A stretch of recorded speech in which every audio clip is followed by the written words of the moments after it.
Hello, hello. How is everyone doing? Ari, Ari, I think it's just you and me. You cool to do a one-person live stream? I am. I hope I posted the link right. There we go. More people starting to show up. Eliza, hello. Mazoga, hello. Minnie, hey, how you doing? Michaela Beckford, hello.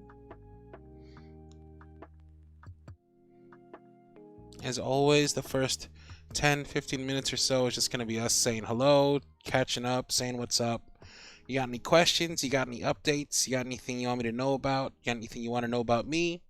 Now's the time to do it. Hit me up in chat. Kale Derek, hello. Princess Marion, hello. Josephine McKenzie, hi.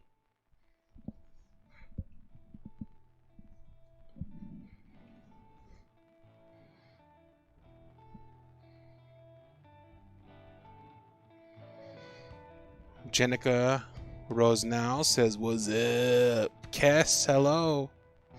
Eliza says, getting ready for Ren Fair. So excited to watch beautiful men hit each other with swords. Lucky. Wish I could watch beautiful men hit each other with swords. Gotta watch Lord of the Rings to do that. Ren Fair sounds fun. I had a friend who worked at Ren Fair and he was like a professional pirate. He's all about throwing knives and stuff. It was crazy. Keiko, hello. Peyton Miller, hello.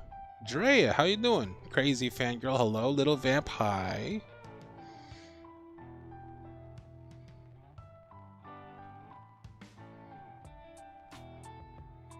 Mars, hello. Memento Audio, hello. Eliza says, speaking of loader, there might be something heading your way for your birthday that is related to that, maybe. What? Yeah, I don't gotta do nothing for my birthday. I already got everything I could want. I have a happy home. I have a son who has not yet made me a grandfather. I've got my mom on the mend, and I'm living off the dream. I'm working on YouTube. Y'all don't gotta do more for me than you already have. You've done everything for me. Michaela Beckford says they're preparing for homecoming. Now, as somebody who went to high school in the Philippines, somebody's got to explain to me, what is homecoming? What is the process? What is the grandeur and the allure of homecoming? Ari says, getting back to Animal Crossing since the announcement yesterday. That announcement was hype. I was watching it and I was watching it with the missus and I was doing my best to be hype with her, but she'd it would show a new type of fence and she'd be like, oh my god, and I'm like, yeah, fence, dope. She'd be like, oh, look at that guy, he's got yellow stuff in his hair, you couldn't do that before. I'm like, oh, yellow, dang. Damien Orion, hello. Mazoga the Dork says, my grandkitty Bubbles will be 6 months old in a few days' time. Oh, that's adorable. Mental Audio says, I'm starting a D&D playthrough podcast on October 23rd, and I'm so nervous. Any advice? Do it. Absolutely do it. So playing on a podcast is different than playing, playing normally. I'd say just, keep in mind that you're playing for an audience, and sometimes you gotta just let things go that you would normally fight for a little more, or, sometimes you gotta just just keep in mind that it's for a show. It's kind of it's less D&D and more kind of improv, You got it. It'll be fun. Blue Hair Don't Care says, going to a horror house today at 7. Nice. Jesse Lorraine, how you doing? Princess Marion says, as someone who actually went to homecoming, I have no flippin' idea. Okay, that's fair. Jenica says, I don't know, man, there's a homecoming football game and then there's a dance. What does homecoming mean? Do you go somewhere and come back? Kale Derek says, I'd love to send you something for your birthday, but whatever I could send you as a gift might get spoiled as I'd send it from Europe. You don't gotta send me nothing but your love. You just send me all that happiness and that love, and I will accept it just as Sweetly. Princess Marion says, I went with my best friend. All we did was dance. Damien Orion says it's like prom, but smaller. Okay. Drea says Sam and I were the same. Azoga the Dork says it sounds like the hype my friend had for Smash Brothers last week. That was pretty cool, seeing Sora come out of that door. Lake says, at work, but I made it. Hello, Lake. Thanks for making it. Tori K says, hi, fam. How's everyone doing? Thanks for making it, Tori. Alright, says we had once were two in my... Oh, we had once here, two in my high school. It was like an acquaintance party. Acquaintance party. Justice, how you doing? Hadassah, hello. Thanks for making it. Shanette says, hey, y'all, it's been a while. Hello, Shanette. Jay says, I sent in a new script, and I'm keeping my fingers crossed. Fingers crossed indeed. Kiara B says, working on my midterm essay while listening to this. Nice. Good luck on that essay. The Little Vamp says, how many proms and homecomings do American schools have? It seems like there's so many. I think there's one every school year, right? Eliza Lynn says, homecoming is where alumni of the school are supposed to come back and cheer for the school during the football game, and then there's a dance to celebrate. Oh, hence homecoming. Okay. Interesting. Mars says, I think it's for school spirit. That makes sense. Hadassah says, homecoming is the one where the alumni come to the game too. Sometimes the band alumni play with the current. It's very cute. Oh, that's cool. That's cool. Like the whole band, the old band and the new band kind of playing together. Parker Chase says, yay! Woke up from a nap just in time for the live stream. Hey, y'all. Hey, Parker. Thanks for making it. Dre says, Google says, homecoming. The act of coming home. Smart. Jenica says, there's one homecoming per year and one prom. Shanette says, my birthday is in 13 days. Hey, happy early birthday. My birthday is in just about a week as well. Memento Audio says, as you may have seen, I dropped out of Talktober on day 11, and I feel bad that I didn't continue. Don't feel bad. You owe no one nothing. The fact that you did 11 days was amazing. Mars says, we had a pep rally, a homecoming game for every sport, and a dance. Dang. Hadassah says, I'm obsessed the way you say Hadassah. Am I saying it wrong? I hope I'm saying it right. Hadassah, Hadassah, Hadassah, Hadassah. Princess Marion says there's a dance every semester. Fall is homecoming and spring is prom. Mars confirms, yeah, there's one prom and one homecoming every year. Okay. Mazoga says proms are crossing over to this side of the pond, not like the school discos we had back in the day. Man, in the Philippines, it was like there was one dance, and it was like at the end of a senior year, and like things were so like old school back then that like people you didn't go to prom with a date. Like people didn't even start dating until college. I mean, I understand it's different in the Philippines now, but that's the way it was back then. Then to come back and everything, you know, come back here to America and everything was so, you know, I had friends who were pregnant, friends who were on drugs, friends who were in jail. It's like it was quite the shock. Princess Marion says, with Hoko, all years can go, but prom is for juniors and seniors. Oh, okay. Shanette says, don't feel bad. You shouldn't feel bad. Little Vamp says, I love school discos. Keiko says, Talktober is intense. Just doing one is more than enough, I'd say. That's true. That's true. Hadassah says, the first time you said it was Hadassah, but you said it right the second time with Hadassah.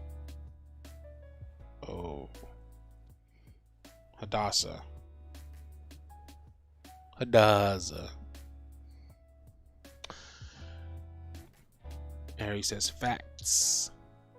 Princess Marion says, I spent half my high school in the Philippines and I was forced to go to prom. Lol.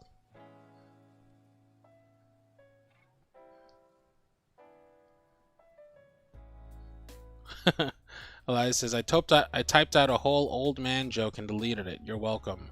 No old man jokes during birthday month. No. When better to have old man jokes than birthday month?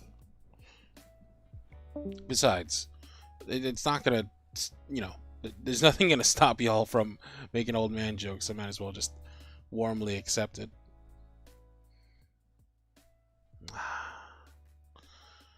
It's a good day, beginning of a good weekend, y'all. You know what I did? I decided to claim my birthday. Basically, instead of just like passively waiting to see what was going to happen, I decided to actively just like schedule some get-togethers and like online Zoom meetings and whatnot with some friends I haven't seen in a while. So I sent out a bunch of like, you are cordially required to be here at this time at this date. Because I figure, like when people do get together online, it's always a lot of fun. But you can't. Someone's got to like get the ball rolling, right? So I figured, man, just instead of like passively being like, oh, it's my birthday, it'd be really cool if we got to see each other again. Figure why do the whole ego thing and just do it. Just jump right into it. So I'm really looking forward to it. Actually, I have one tonight. I'm catching up with some old friends. I haven't physically seen them because they, even before COVID, they moved away to like half of them moved away to like Oregon. Yeah, I haven't physically seen them in like 5 years. So I was like, y'all required to be here at this Zoom meeting. Webcams required. I need to see your faces. Oh, the link on Patreon is wrong. That's not right. Okay. Hold on. Let me double check.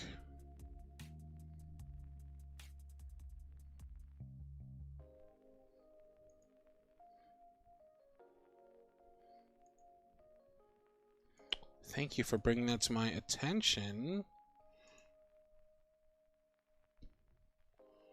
Let me just triple check.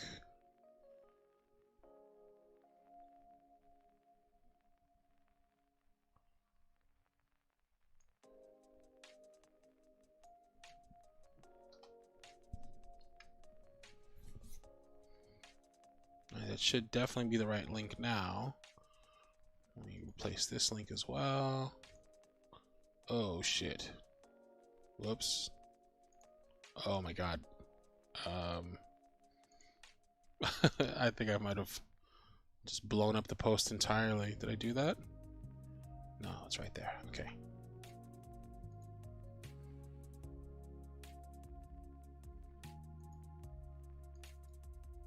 Link. And then link. Okay. Cool. Updated. Hopefully that works. I'm so not caught up on chat. Let's see.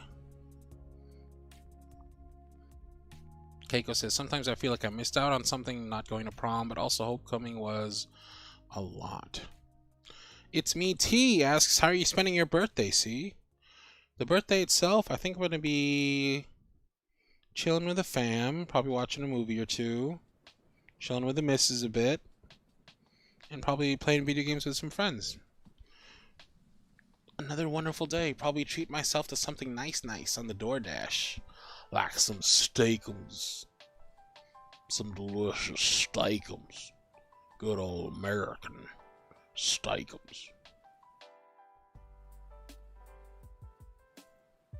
Mara says, stop the count. Are you an October or a November birthday? I'm October birthday. October 24th, specifically, actually. Mazoga says, I can't make the old man jokes. I'm older than you, LOL. Don't worry, Mazoga. I gave you permission. C is a Libra King. Actually, I'm a Scorpio. Princess Marion says, no old man jokes, but promoting mango propaganda over Banana Town is fine. Mars says, elderly card than audio. I'll do it. I don't think I won't. I'll be in my 70s still recording audios. Shanette says, October Scorpio supremacy. Kale Derek says, I can't go to my prom as my stepmother insisted we went to my cousin's wedding instead. The dress was ready and everything. I had bought it in Ireland. Oh, it's a bummer. Hadassah's birthday is on the 27th. Happy birthday early. Shanette's is on the 29th.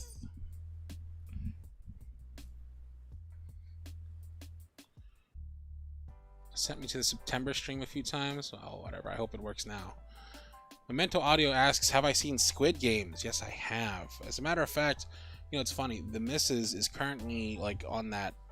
You know how like sometimes when something's so popular, you just want nothing to do with it. Like those people who like refuse to watch Game of Thrones just because it was so popular, even though Game of Thrones was the shit.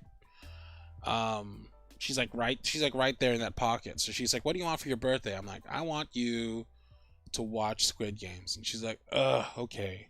I was like, and you have to like it. She's like, what? You can't make me like it. I'm like, it's my birthday. You want to know what I want for my gift? That's what I want. I want to watch Squid Games again, this time with you, and I want you to enjoy it. And she's like, I get 1 day a year. I get 1 day a year. She can't like Squid Games for me? So we're going to try it.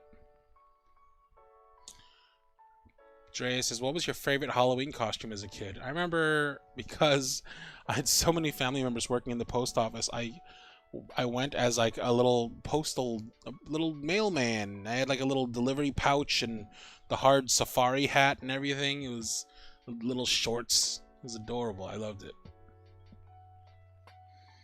Scorpios unite.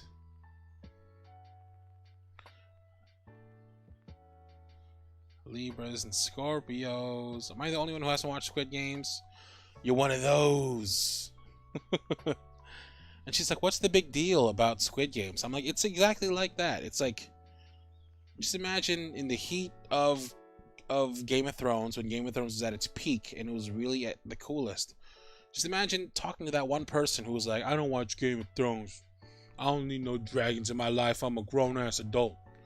It's like, okay, but it's not about that. It's about a good show. Kale Derek says, so how do we end up with the wrong link? I don't know. Memento Audio says, I'm like that with Demon Slayer currently. See, I got legit beef with Demon Slayer. And I have reason to have beef. I watched a good chunk of episodes of Demon Slayer and I had beef with it. And that's why I no longer watch it.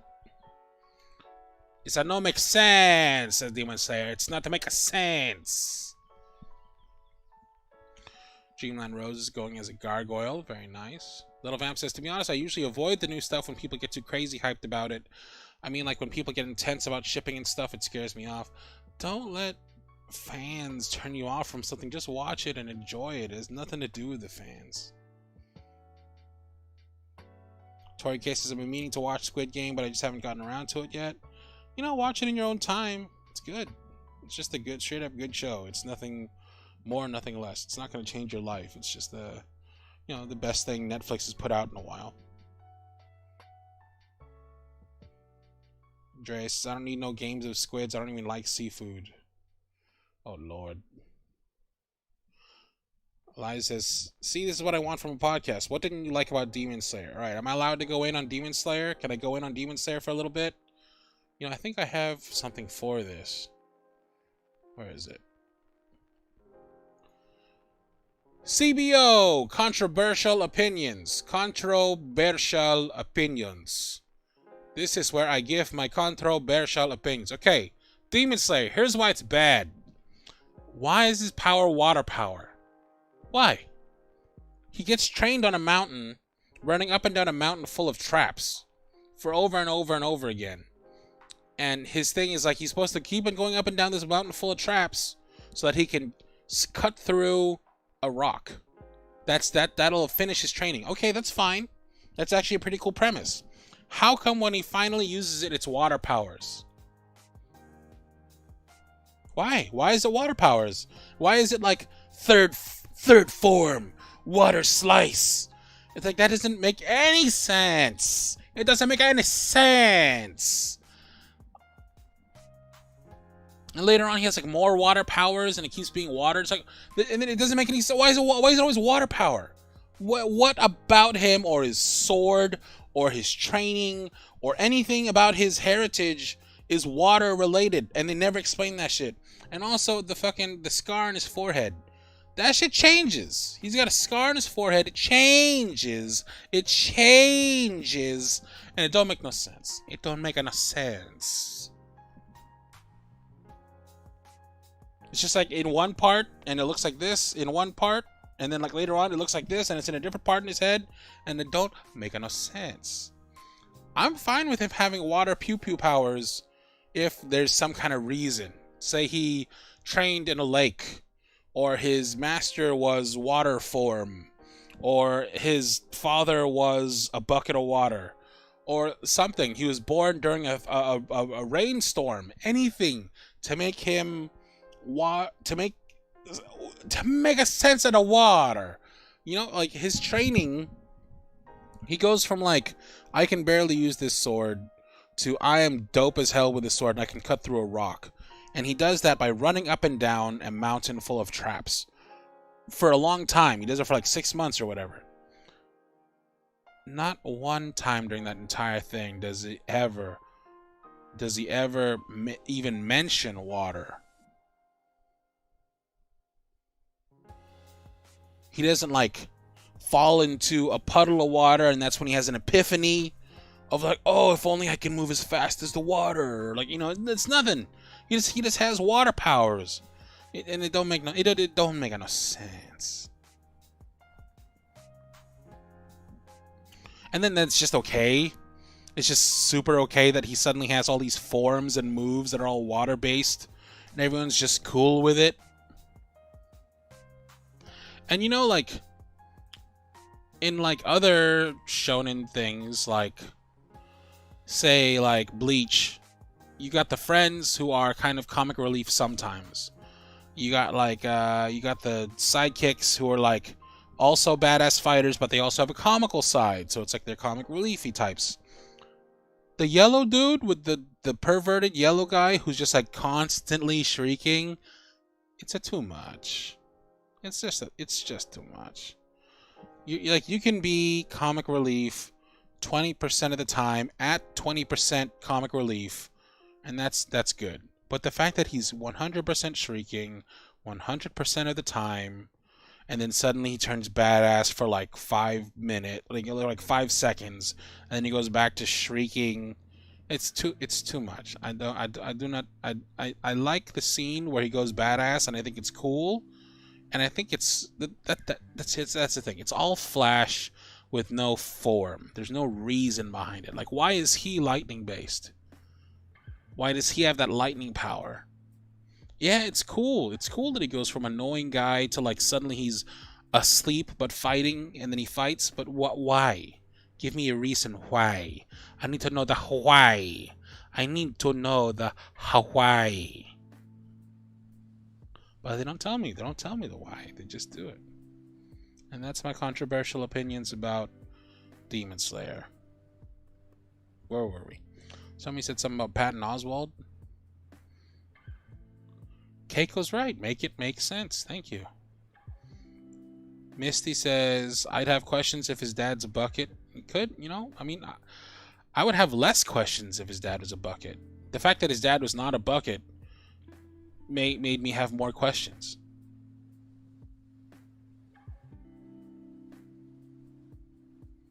Dreamland Roses says, can we make Carlin a part of the Phoenix Wright universe? Oof. I'd just be constantly... Objection! Why does his scar look different now than it did before? Objection! Why are you showing sexual leg angles of his sister who's like... He's the bigger brother and he's like 12. Objection! Why you gotta be like this, anime? This reminds me of that scene in Parks and Rec where Patton Oswalt is giving the Star Wars filibuster. That was pretty great. That was pretty. I heard he improvised like all of that. The smelling thing is weird. The smelling thing is weird. Kale Derek says, Carlin, while we are on controversial opinions, care to develop why you hate Assassin's Creed? That one's... I don't have as many heated opinions about it. It's just the same shit over and over again. Haraya says, hey, a homie wants steak. I do want steak. How do buckets reproduce? With their dicks. Steph says, hey, Steph. Steph says, okay, but don't the swords have the powers too in Demon Slayer? They do. But He was never told he had a water sword. That was never explained. He was just given a sword. Memento Audio says, have you seen the new D&D module, the Carnival one? Yeah, it looks pretty cool. Das says, do not get him started on Assassin's Creed. I don't really got too much about Assassin's Creed. It's just repetitive. I'm not interested in it. I think the first one was kind of cool with the whole, you send in a machine to go back in time, kind of, but not really. But it's just, you know, repetitive, boring, constantly killing the same guy, super edgelord, cover your face. So cool, jump so high into hay, whatever.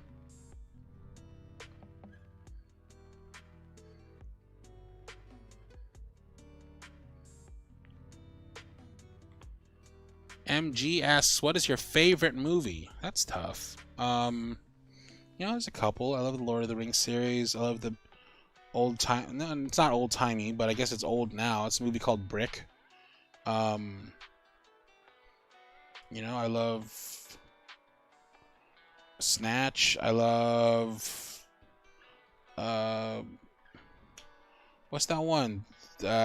Atlas, Circle Atlas, the True. What's that? What the one with the True? Tom Hanks.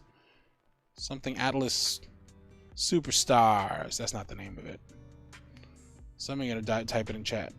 Something Atlas. I love The Hunchback of Notre Dame. That's one of my favorite movies. I love Moana. Cloud Atlas! Haraya with the save. Eliza Lynn asks, am I liking New World? Yeah. I'm playing a lot of it. I don't know if I'm enjoying it, is the thing. It's like one of those games where it's like they set up a bunch of tasks in front of you to do, and each one gives you just enough endorphins to get on to the next one, and you keep moving forward, but you're not necessarily sure if you're having fun. You're just kind of completing the tasks, and it's kind of like it's less about having supreme fun in the moment and more about, this is something nice that I can turn my brain off to, and I can just kind of kill some time, listen to some podcasts while I play this game. You know what I mean? It's like what game is like that? Like Stardew Valley, I'd say. Stardew Valley, I'm not having loads of fun in the moment to moment, but it's more about killing lots of time while having a modicum of fun. Kara is typing. Am I in trouble? Kara is not in chat, and she won't type, and she won't admit to being here. But can we give it up to Kara, everybody? Can we all just say how much we love Kara for a second? Because Kara makes the wheel spin, and Kara makes the machine move. Kara is so important to the team. Mini Motorways is another game like that. That's what Kara had to say. Mini Motorways. It's a game where you can just kind of turn your brain off and then just play. Look at all this Kara love. It's so nice.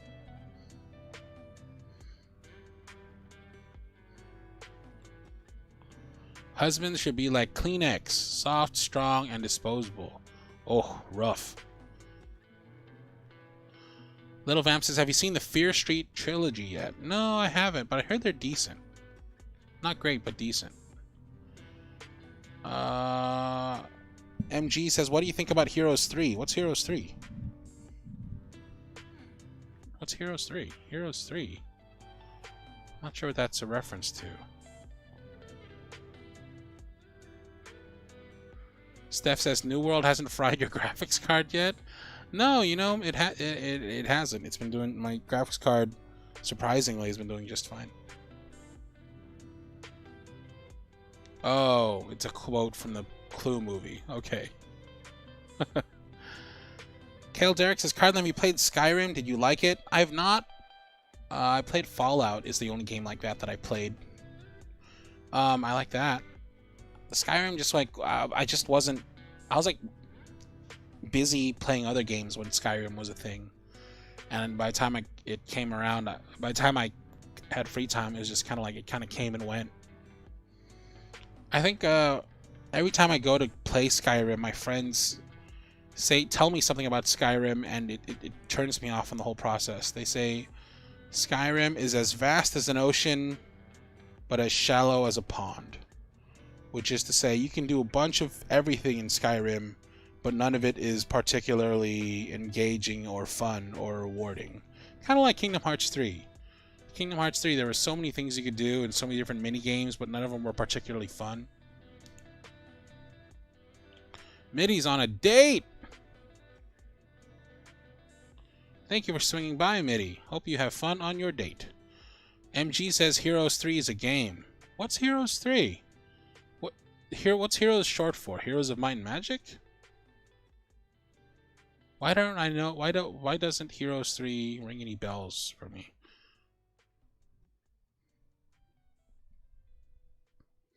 Hadassah says, all I do in Skyrim is crime and gay marriage.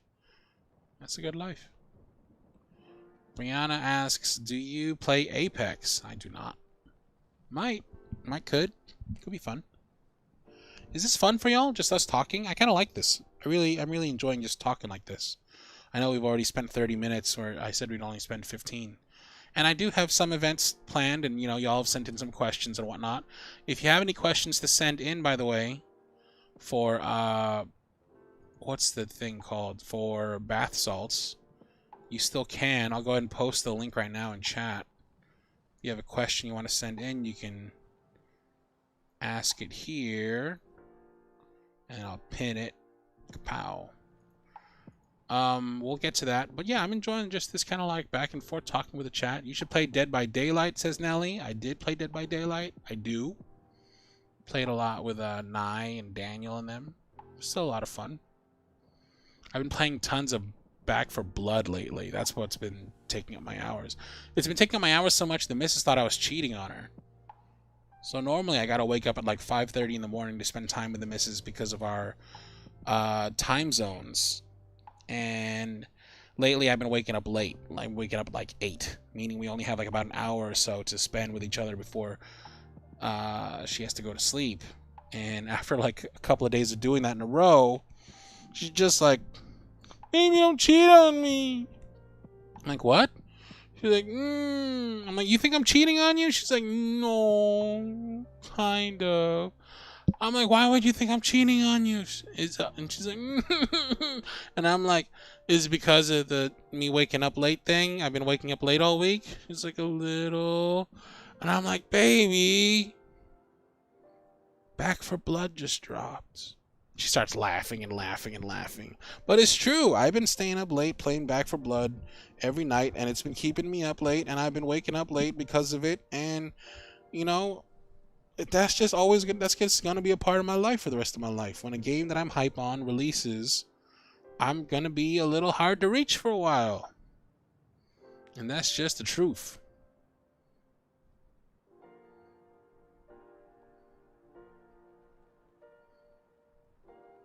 Mars says, on my hands and knees praying for Gardic Phone. Man, Gardic Phone last time, that shit took like an hour. Jesus Christ.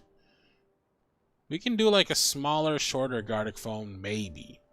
But last time, Gardic Phone took forever.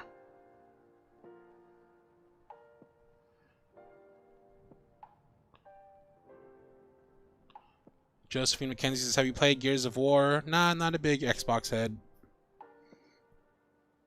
I did play it a little bit though. I did play like the first one, I think. It wasn't really for me. Alright, says, have you heard of this early access game called Book of Travels? Looks like a pretty chill RPG. I have not. Megalina! Popping in to say hi, friends. I can't stay, but I hope y'all are well. Hey, Meg. Brianna says, goodness, how do you do long distance when you guys can only spend an hour together? Just make it a really fun hour.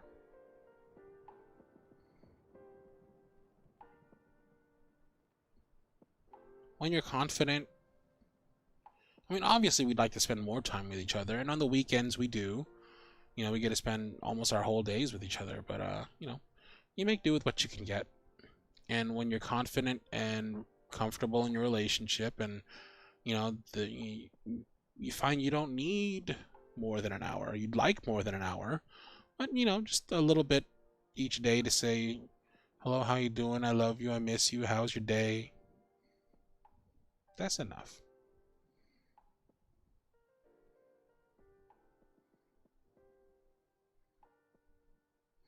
Josephine says, Gears of War is so good, but like what you like. Xbox for life. Yeah, I've always been more of a Nintendo/Sony boy. Nelly says, have you played Persona 5? I love it. I've been tempted to, but it seems like such an investment. It seems like it's going to take so long. Mars says, have you played Journey before? Journey was one of my favorite games. It was like my favorite game for a long time. It was like top of the list for a long time. KRB says, I like that we get to talk back and forth with each other. This is my first live stream, by the way. Well, welcome, welcome. Thank you for being here. Keiko says, long distance takes a lot of trust, but it can totally work. Been in an LDR for almost 5 years myself. Nice. Congrats, Keiko. Tori says, I broke up with my long distance boyfriend in August because he thought asking for a message once a day was needy. Yeah, you can't. That's, you know, you got to be in the same. You got to be able to meet each other's needs. And that, you know, that's for good and for bad, you know. If the person's super needy, you have to be able to super match that. And if you can't, then you're not a good match and you shouldn't be in a long distance relationship. But if you can, and it's fine with you and it doesn't take anything away from your life, then yeah, go for it.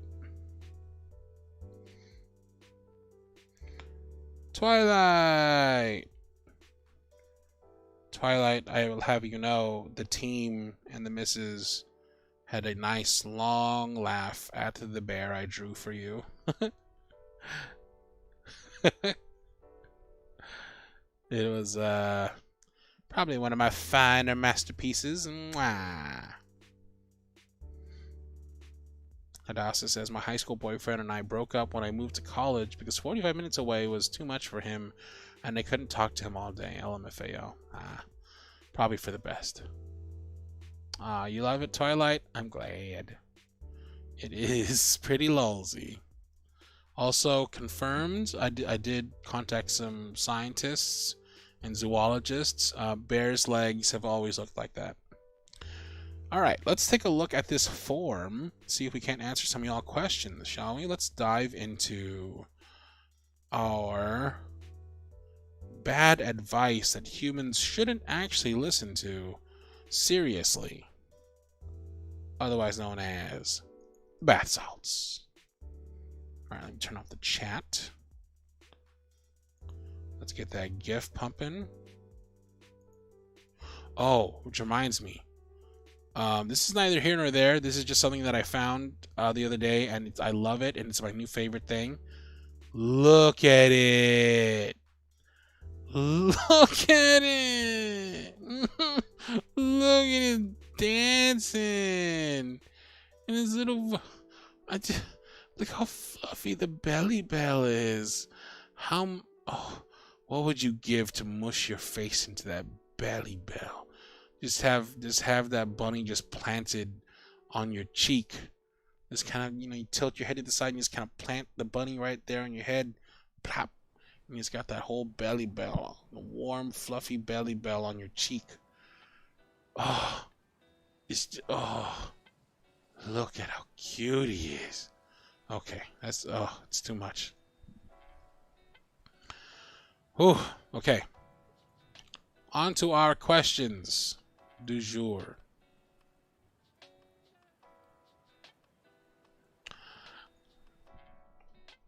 We're going to review a script after? Yes, we are, Kim. We're going to review your script after. Now then. Rose, aka Dreamland Roses, has a question they want to ask. Let's see here. Now, let me preface this with saying that, like, y'all asking for advice and stuff, y'all sending me your situations. Keep in mind, I am by no means a certified therapist or any kind of, like, advice-giving-ish type person. Just know that, I'm 37, about to be 38. I've experienced a few things here and there, and I might be able to maybe give you some advice, but it's probably bad advice that humans shouldn't actually listen to, seriously. Let's see here.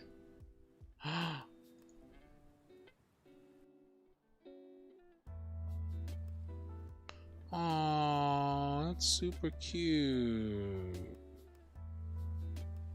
I commissioned Pepper to do a secret art piece for secret things, and it's so nice. It's so nice. I can't type to Pepper right now. Can somebody who is talking to Pepper let him know I said it's so nice and I love it? Okay, question from Rose. Dear Cardlin, I'll be 100% honest with you. I know you're not a relationship guru or an all-knowing God, and I know you're not here to work through my problems. That's something... Hydrate, maybe. That's a good idea. Thank you, Kara.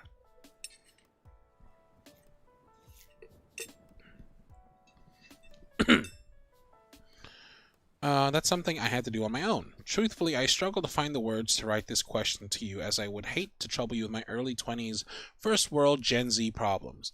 So I wanted to ask you this question. How do you get over that irrational fear of love and trust? For context, I've been deeply hurt emotionally in the past by infidelity and betrayal by the people with who I've been vulnerable. As such, this made me retreat into this metaphorical little indestructible box, where I barely let anyone in. This made me have a severe distrust in anyone I meet, or any person who attempts to have a relationship with me. My fears, like an old friend, come back to me. The moment anyone shows me intimacy or tries to flirt with me, I pull away in shame, guilt, and fear. Whenever I have a crush on someone and I fall hard, I'm terrified of it. I once again pull away in fear and guilt, and shame, and I think to myself, nobody is interested in me. Nobody wants to know the real me. I constantly think it's only a matter of time before anyone gets bored of me and they leave, or you're just no good. I wish I could know if and when those thoughts and feelings will go away, and if I'm sabotaging myself. Yours truly, Dreamland Roses. Well, you are. Of course, you're sabotaging yourself. Of course, you're sabotaging yourself. And of course, those feelings will go away. But that's just life, you know? Getting hurt, being hurt, hurting people unintentionally, or maybe intentionally. That's what life is, you know? Sometimes you're getting hurt, other times you're hurting others, intentionally or unintentionally. And you know, you can keep yourself curled up in that box as long as you want, and you can stay in there and never be hurt for the rest of your days, and then you finally, you know, you make it through and you're up in heaven and you're like, God, look, I got hurt this one time, but then I made it through the rest of my life without getting hurt. And God's gonna be like, what life? Yeah, you got hurt that one time, but then you didn't do nothing for the rest of your life. You never put yourself out there. You never gave yourself another shot. And I'm not going to say that you're never going to get hurt again. I'm not going to say that the next person isn't going to betray you, or that you might not be hurt even worse than you were the first time. But I am going to say that you need to try again. You're going to try again. That's what life is. It's trying. You're not always going to get hurt, and it's not always going to be bad. Sometimes it will, and sometimes it won't. And I can't say one way or the other how to make one happen more than the other, but I do know that you're learning from each experience. Just don't, well, when we burn our hands on the stove, yeah, of course we never want to touch the stove again because it's hot, but we learn more than just that the stove hurts. We learn that the stove is a source of heat. We learn that the stove is made out of metal. We learn, so there's so many more things to learn from something other than, I don't want to do this again. There's so many different lessons we can learn from everything we've experienced, including the hurt. We learn the most from hurt, probably, actually. So just, try and take from those experiences what you can, dust yourself off, and try again. And get hurt again. Sometimes you'll be knocked low, sometimes you'll be raised up high, and you'll keep doing that for the rest of your life, I imagine. Because otherwise you're not living life at all.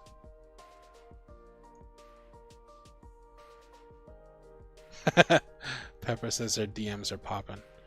Awesome. It's super, super nice, Pep. I really love it.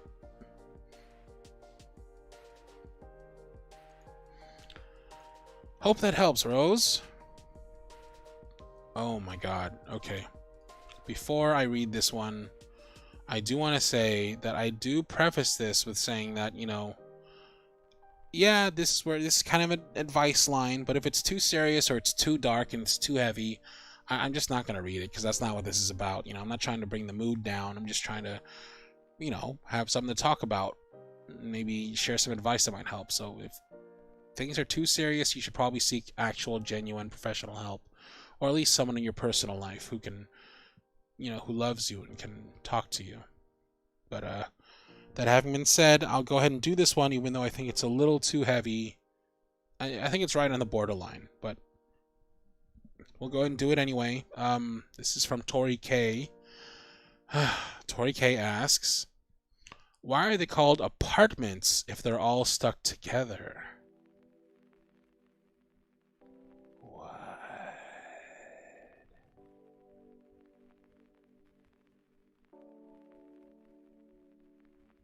Why are they called apartments if they're all stuck together? What? I think it's like it was all originally one big compartment, and then you put up walls so that they were apart from each other, right? And each place can have its own individual place that is apart from the other place. So I think they're called apartments because they are apart from each other, whereas without all those walls it would just be one big open space. How about that? T asks, so it's my freshman year of college, my first time having some freedom during quarantine. My campus has lots of events and parties almost weekly, but I often end up missing them because I end up feeling so anxious around big groups of people. My friends always try to get me to go out, and when I try to explain why I don't like going out, it seems as if they think I'm just making up excuses or something. Do you have any advice on how I can overcome this, because I'm so tired of missing out on the fun just because of the worried thoughts that pop into my brain? Thank you so much, C. There's no such thing as FOMO. I mean, there is such a thing as FOMO, but you're not going to miss out on anything. Whatever you do, that's exactly where you were meant to be and exactly what you were meant to do in that moment. So if you go to the place and you have a thing and you have a lot of fun, that's awesome. But if you're not feeling it and you want to stay home and you want to read or you want to chill, that's also where you were meant to be, and that's also awesome. Actually, you know, I don't want to say meant to be. You know, I don't really believe in meant to be and karma and all that stuff, but you know, just do what you want to do in the moment and trust yourself. Trust yourself more than your friends. If your body says, I want to stay home tonight, I don't want to go out, listen to yourself. You know, trust those feelings. Stick with them. But then also be honest with yourself, you know, like if you've been out, if you've been kind of like turtling away in your apartment for too long, maybe you should go out. Maybe it's good to kind of like mix it up every now and then and not, you know, be a homebody all the time. But you know, just nobody knows your time and yourself and your feelings more than you do. So just trust your gut. Nelly says, I want to draw more, but I'm so tired after work. What should I do?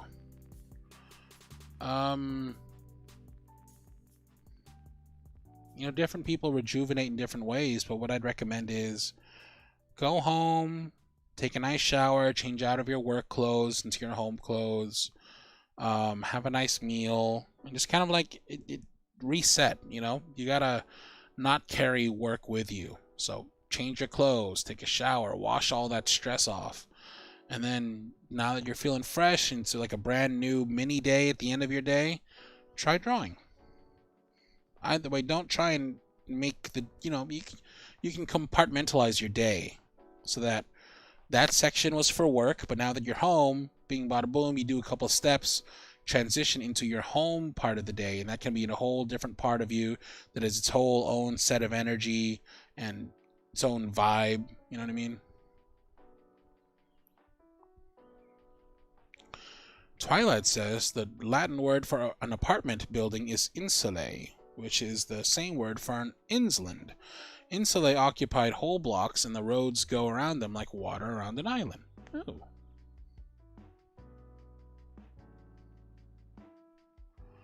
Crown Moose Costumes says, is someone going to fix today's audio? What's wrong with it? Uh-oh. Let's take a look at these comments.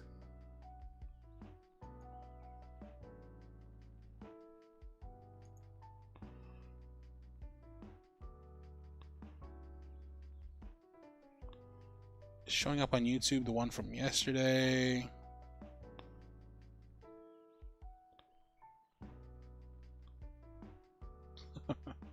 Yeah, we'll probably take it down and fix it. Oh, it's the audio from yesterday? I see.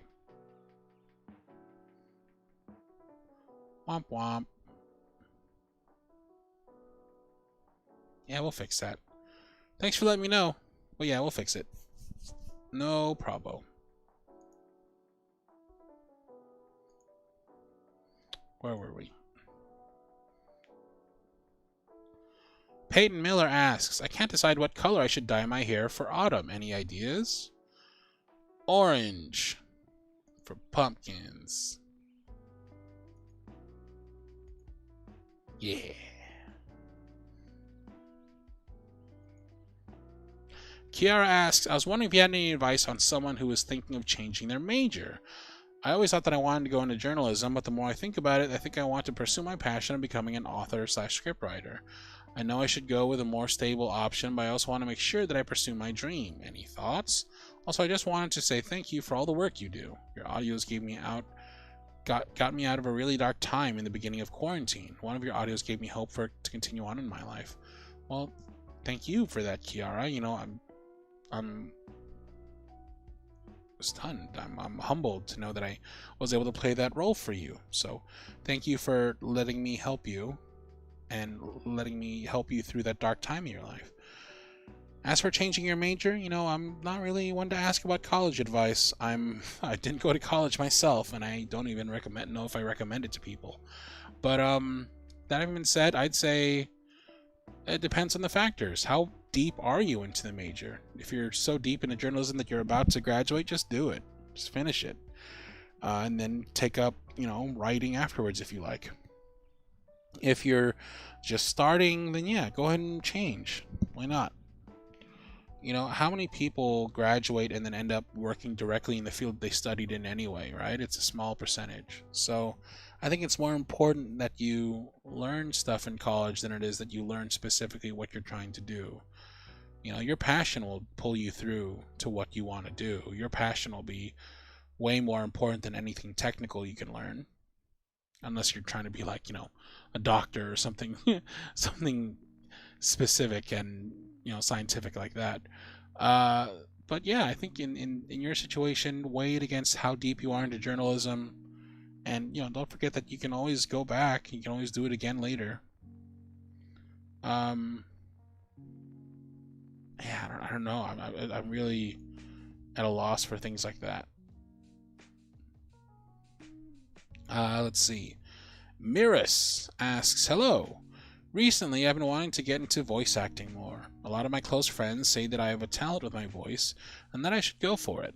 My family isn't as encouraging, and I'm scared to try more if they aren't accepting of it. I'm also not sure where to start, since I really do want to try more, as in if I should start a YouTube channel or something of the sort. If you have any advice or even some words of encouragement, I'd really appreciate it. Thanks, Cardlin.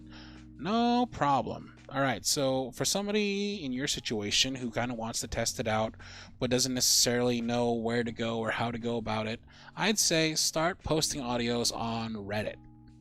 There are communities like Audio Candy or Pillow Talk Audio, or, you know, that's if you want to do safe for work stuff. If you want to do not safe for work stuff, there's communities like Gone Wild Audio, and those are like small little enclosed places where you can kind of post your audios, see how you like the idea of posting and the feel of posting, see how you feel about people being able to hear your content and comment on it. Starting a YouTube channel just straight off the bat, I'd say is kind of difficult. It's kind of hard to get out there from scratch, but having kind of a base like Reddit as something to kind of at least, cut your teeth on first, I think it might help. But that doesn't mean that you can't just start with a YouTube channel. Either way, I say at least try it out a bit. Give it a shot, see if it's for you, and just dive into it head first.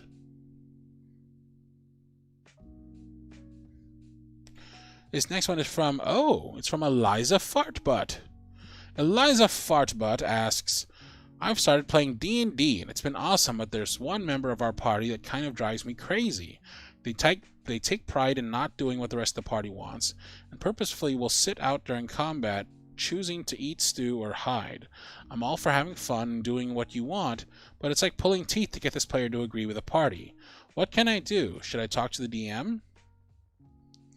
That is rough, especially if assuming you don't really know the other player. Like, they're probably loving it, but yeah, it's like, and I believe that a D&D is meant to be played as a cooperative game, and it's not just about playing a character. It's about playing a character in a group of characters that are like a team, whether they're a good team or a bad team, whatever is up to y'all. But I still think that at the end of the day, it's meant to be a cooperative game. And if someone is specifically not cooperating, I don't think that's a lot of fun. I would recommend talking to the DM. That's definitely their situation, their responsibility to handle situations like that. Let them know that the character is bothering you and that it's not enough to make you want to quit or anything, but that it's annoying to you and that you kind of had this expectation out of D&D and you kind of wanted, you want a group that's more like this, and that a person playing like that is annoying to you and it's detracting from your fun. If they're a good DM, and I hope they are, they'll listen and help out. Okay. Oh, this next one's interesting. This is from Anonymous, and it says, how do you make an intercultural relationship work? I love my partner, but it seems impossible to make it work sometimes, especially during holiday seasons, and dealing with casual anti-Semitism around their family, though I know there isn't malicious intent there. I've been told that's just how it is, and there's no way to fix it. Is it true? That's absolutely not true. It sounds... of course there is a way to fix it, and of course that just because that's the way it is doesn't mean it has to be that way, but it does sound like they're unwilling to change. And if that's a truly big problem to you, I would recommend letting them know that. Letting them know that it's genuinely... It's more than just a tiny complaint, and it's something that is really starting to bother you and you think might become a roadblock in your relationship. Now, of course, whenever you make a situation like this, you have to be ready to... you have to be ready to leave if that's what ends up happening. And you have to ask yourself, how important is this to you? Is it so important that you might leave if they don't change? Are you willing to put up with it forever? Maybe this is something you just compromise on and you just deal with it. Or maybe it's something that you don't feel like you should have to compromise on and you refuse to change for it. That's up to you, and how important it is to you. I can't, obviously determine that. But either way, the first step is communication, as with most things in a relationship, regardless of cultures and whatnot involved. You definitely need to find a way to make it work for both of y'all, and if you can't, then maybe it's time to, you maybe start considering that this might not be a good fit.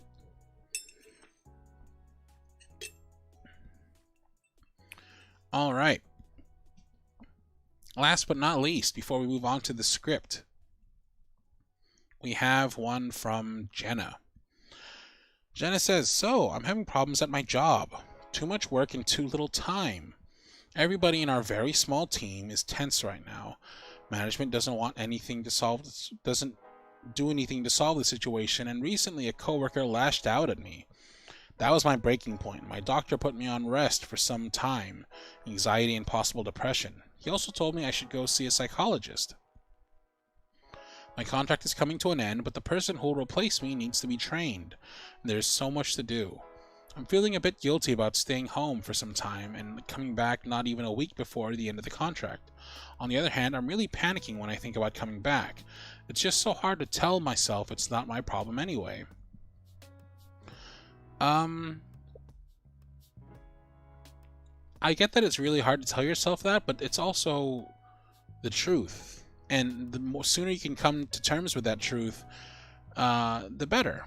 It sounds like you're really dedicated to your task, and you're like maybe type who's not necessarily a perfectionist, but someone who, when given a task or something to do, likes to do it well. And when you can't do it well, it disappoints you. And that's fine. That's a good way to be in life, but you have to understand that another truth that'll always be true is that the company is out for the company, and you need to look out for yourself because no one else is. I promise you that in corporate America. The fact that you're on a contract, the fact that you are on medical leave, just helps to really, stress and kind of emphasize the fact that you should give in as much as you're given. And the fact that you're not getting anything back from management, the fact that this person's lashing out at you, the fact that, you have all this time off, you should spend the time off doing what you were requested to do by your doctors and whatnot. You should rest, and you should use it for recuperating mentally and physically. And go back, do what you can during the time that you can, and whatever you can't do, don't worry about it. If they need you for longer to train the person or to do more, they should hire you to do more. They should pay you, they should extend your contract to do more. But if they don't, then that's on them. And please, please, please, please, please do not feel personally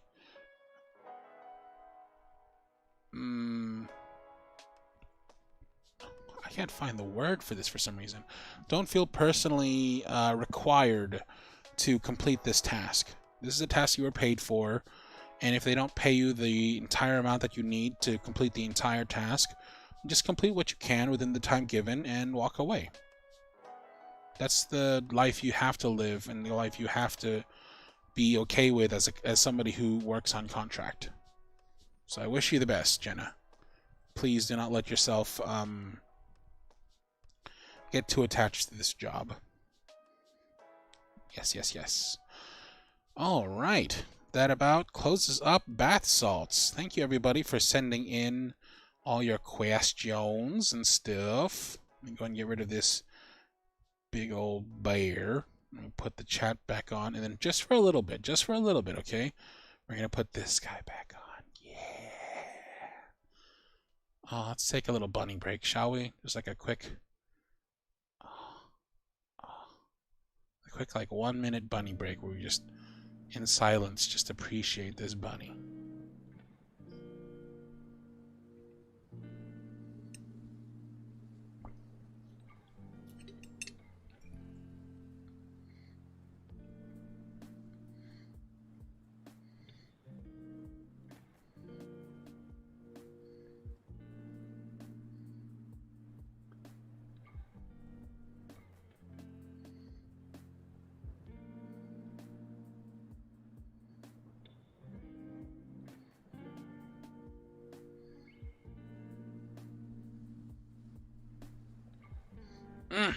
God, that's so good. Okay.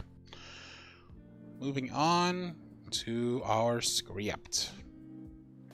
Bye, bunny. We're going to be taking a look at a script today. Let me go and see. The way it was specifically described was, A long time ago in a galaxy far, far away, you gave me a script idea to run with, which was Come With Me If You Want to Live, involving time travel.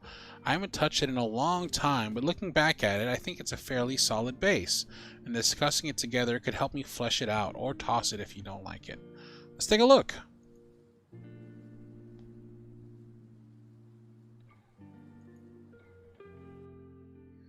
Kess says, next stream, can we just keep that little guy up the whole time?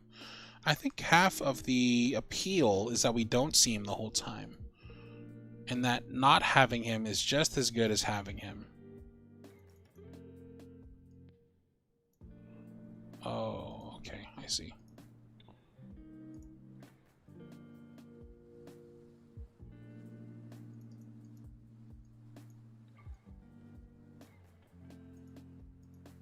There you go.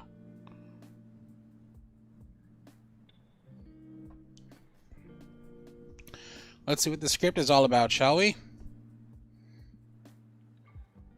I think we have to miss Bunny in order to appreciate him as much as we do when he's here.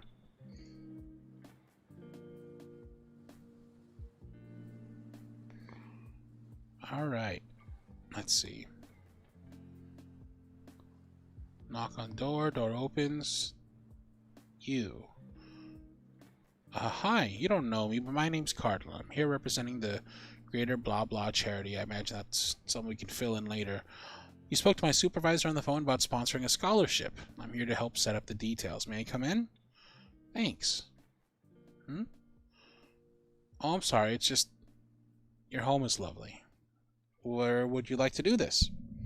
Your office? Sounds perfect. Please lead the way. I'm all trying to scroll on the stream. Silly. Well, that's a lot of diplomas and certificates. You've accomplished a lot. Of course, I know that's your hope for the scholarship, that it can help others do the same and achieve their dreams, but I don't think it's going to quite work out like that. Listen, I'm going to be honest with you now, and I need you to try and not be afraid, alright? I'm not from the charity, but I swear I'm not here to hurt you. That's the last thing I would ever do. Please, please don't call the police until you've heard what I have to say. Look, I'll keep my hands on the desk, I promise. I'm not going to hurt you, I just need you to listen to me.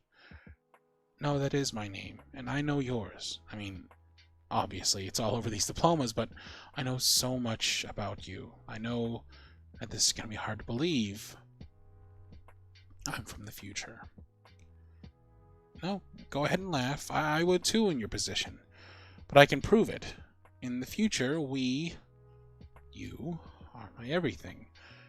And that's why I had to come back, to try and save you from what's about to happen. And why does it have to be this color?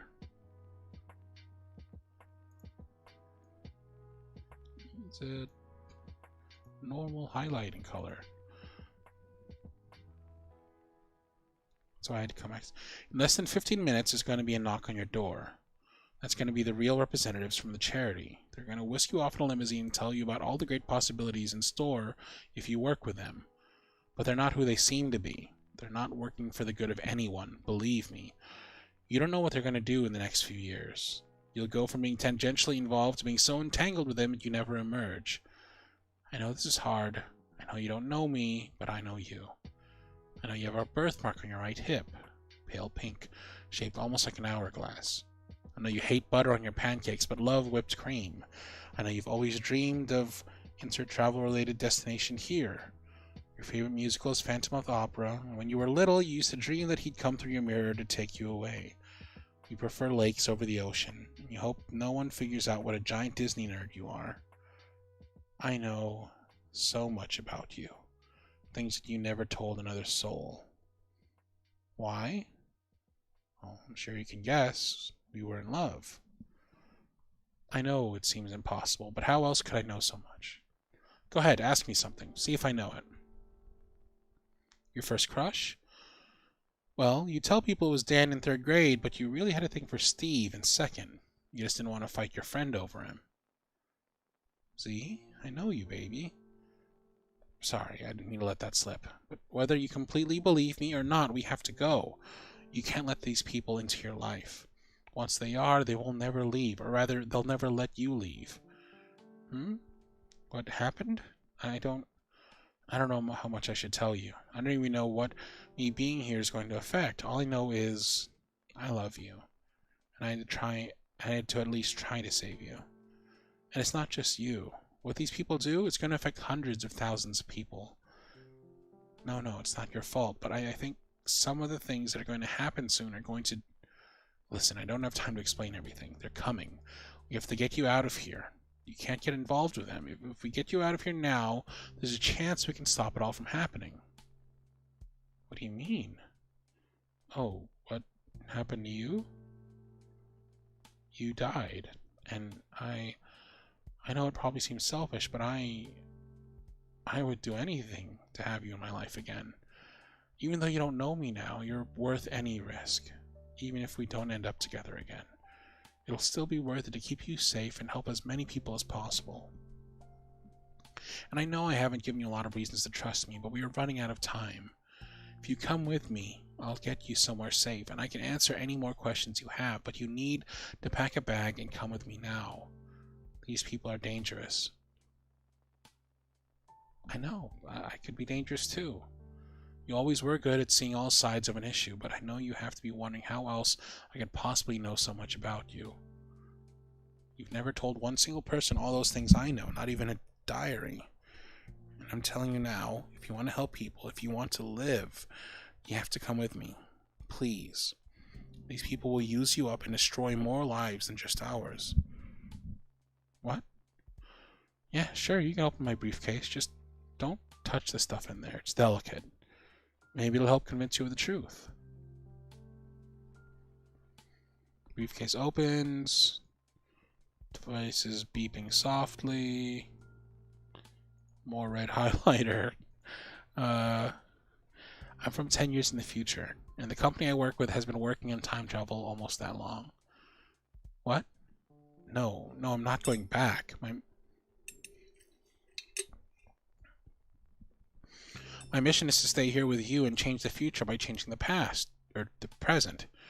The terms get confusing. Does that help convince you? Yes, they could just be props. Just listen to me. There's going to be a knock on your door soon. You have to get out of here. Even if you decide after today that I'm nuts, please let me at least keep you away from them for today. Please, that's all I'm asking. Give me one day. I know this is crazy. I know I haven't given you a lot of reasons to trust me, but I don't want to lose you again. So what can I say to convince you? How did we meet? We met at a coffee shop. You just ordered insert drink here, turned around and crashed right into me. Coffee all over both of us. You were so cute, apologizing all over the place. I was pretty annoyed until I saw your face, and I just couldn't be mad anymore. You wouldn't let me pay for your new drink, insisted it was your fault, which I guess it was, but I just wanted to make you smile.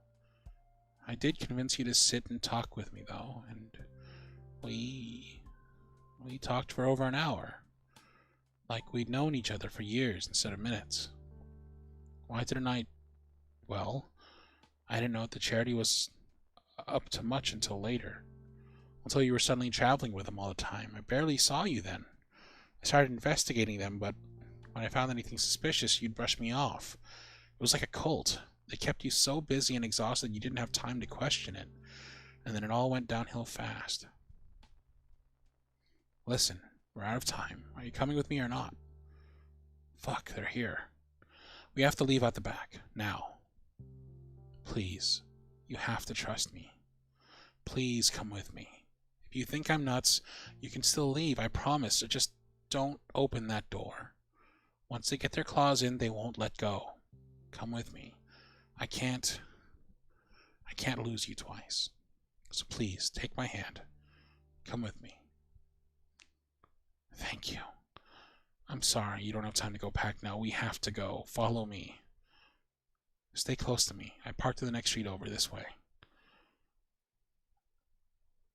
All right. This is pretty good. This is a pretty good attempt at this script, and it really hits a lot of the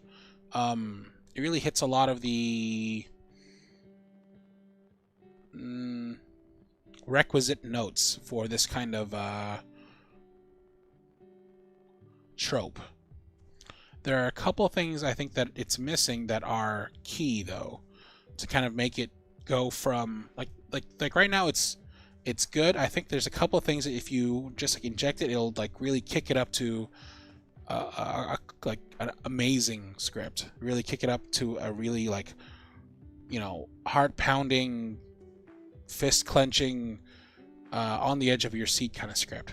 So one is we should move up the timeline. The fact that it's happening in 15 minutes might be a little too long. There might be a little too much talking, a little too much back and forth banter. I think making it more of a dire timeline, maybe even having the other party arrive midway through the script and pushing it on to the next scene might be a little more fun. It can also showcase the danger that the listener is in by showing like what happens if they don't go with him, or by showing just how malicious the people at the door truly are. Two, I'm not the hugest fan of the antagonist. The kind of like nameless organization that works with a foundation, and it's not really clear why they're bad. I think should maybe be a little more clear as to why they're bad, what kind of bad things and what kind of evil lays in the future should she not go with him. I think we need to raise the stakes in that sense. So raise the stakes both in timing and in who the antagonist is. When it comes to the details of knowing each other, they were nice, but I still think we can go a little more personal. I think we should go deeper than, like, I really like the birthmark on the hip. That was nice. Favorite musical is Phantom of the Opera, and when you were little, you used to dream that he'd come through your mirror to take you away. That's still a little generic. I'd say maybe add into something like you read Alice Through the Looking Glass around the same time, and it made you think the Phantom could come through your looking glass. You know, it's adding like a little extra to each of these details to make them just a little more a little more personal, a little more specific. You prefer lakes over the ocean? A little generic. Maybe you prefer lakes over the ocean. What if it's something more like you prefer pies over cakes, and you do that because your grandma Heidi made the best pies, or something like that? You know, just like make all of these details just punch in just a little deeper, a little more personal, a little more, you know, whoa, there's no way they would know all these exact details if it was, you know, if unless they knew me. Also, a missing element that I think is key is he has to do something to either show his love or protect her, and he has to do it in a way that seems effortless. Or not effortless, but like, for him, it's sorry, I didn't get a lot of sleep, so I'm struggling for words here. But he has to express his love or express his desire to protect and save her in a way that comes as second nature to him, so that he doesn't even notice it. It's just like instinct. And to her, it might be like, it might be a huge gesture that this stranger would do something like that, but to him, it's second nature. And that will help drive home the fact that he knows her and that he's also like a guardian figure in her life. I think just the whole thing could maybe use like a twist more sci-fi, a twist more action, a twist more higher stakes. I think it really needs to kind of like end either on that really killer clinch note of like, do you trust me? And like right there, just like right, like the moment where they have to make the decision, or they make the decision, they escape just in time and then they arrive somewhere, but then he like looks around and is like, no, wait, this isn't right. I was supposed to say, if you're here, then that means that if you're here, then that means that it shouldn't have been. It shouldn't be like this. It should be fixed. Kind of end on a clincher like that. I don't know, some kind of like extra, adding that extra tension and twist to it. I just think that there's more potential here, and that the premise is solid, and you really cover the bases well. But I think with just a little more gusto, we can really knock it out of the park. Did all those notes make sense? Hopefully.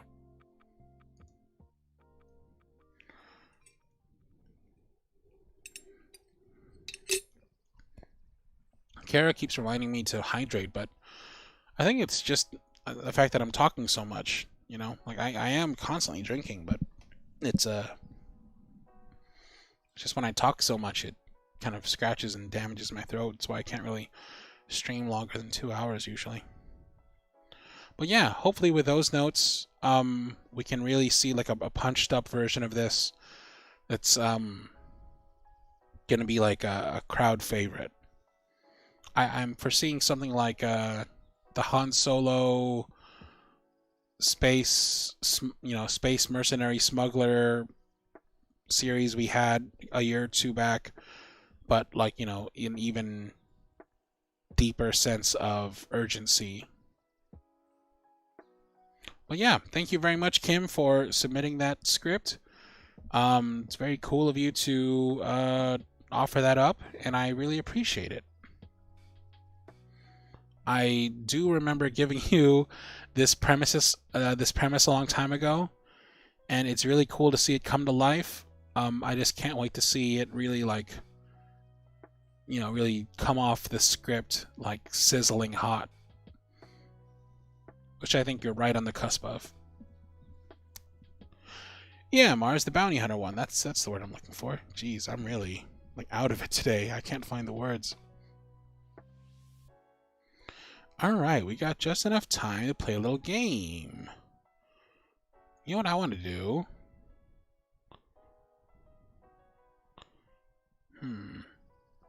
We could play Gardic Phone, but then that's like, it takes so long. What I want to do is, I want to try out the new Jackbox. Because then they just dropped they just dropped Jackbox 8.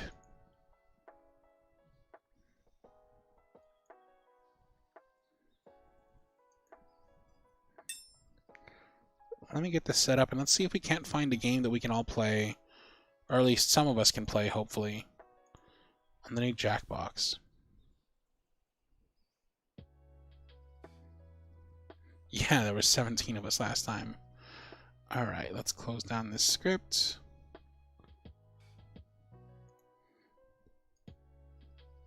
Give me just a second here to set up the new Jackbox game. I'll be right back.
while I get this set up, I do want to thank you all, by the way, for your wonderful podcast ideas.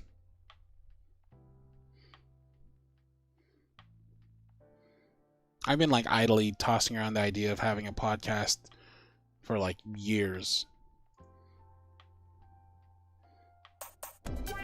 Oh my gosh. Fancy pants.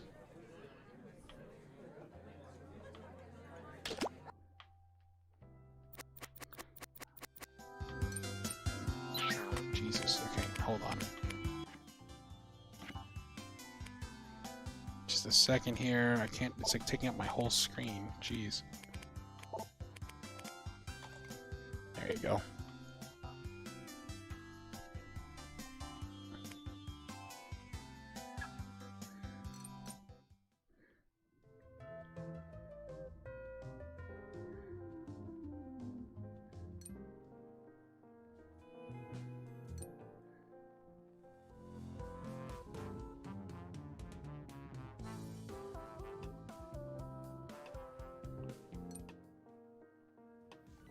Okay, I guess I found a game we can play. Let me try and set it up on the screen here.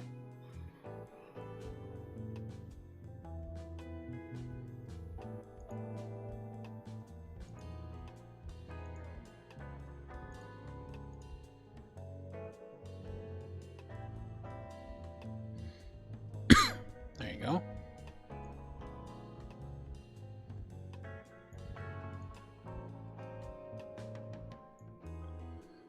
Okay. Now give me just a second to stop the music. Okay, well I think we'll play Job, but I gotta go set it up first. So if you want to play, go ahead and head over to jackbox.tv right now on your browser of choice. I'll be doing the same. Let me go ahead and make sure I can join the game first, and then I'll open it up to y'all to be able to join with me.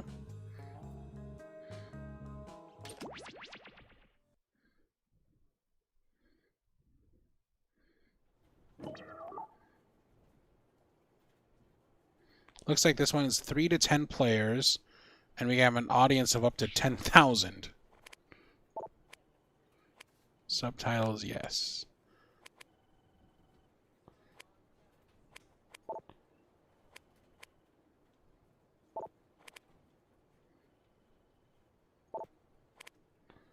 Okay.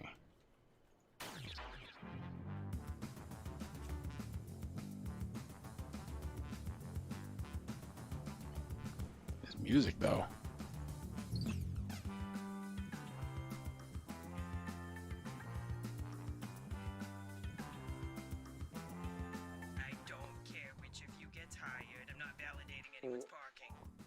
Oh, I'm a poop. Okay.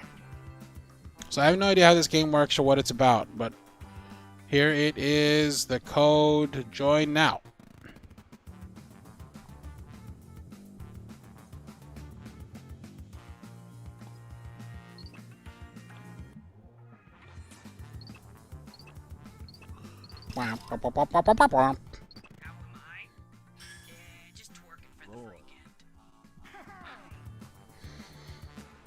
Alright, looks like we have Eliza, we have Hadassah, we have Kim, we have Kale Derrick, we've got Mars, we got Tori, Memento, Lil Vamp, and Brianna. And remember, you can still join in the audience. Okay. Now then, let me make sure I can see everything.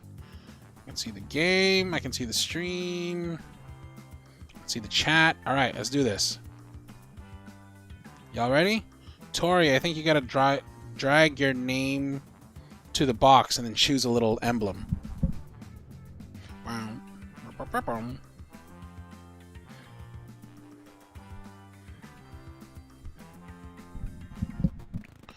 The room code is right there on your screen.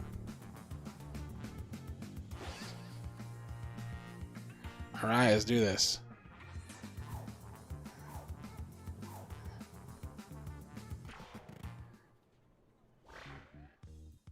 Welcome, potential hires. We're thrilled you applied for this exciting employment opportunity.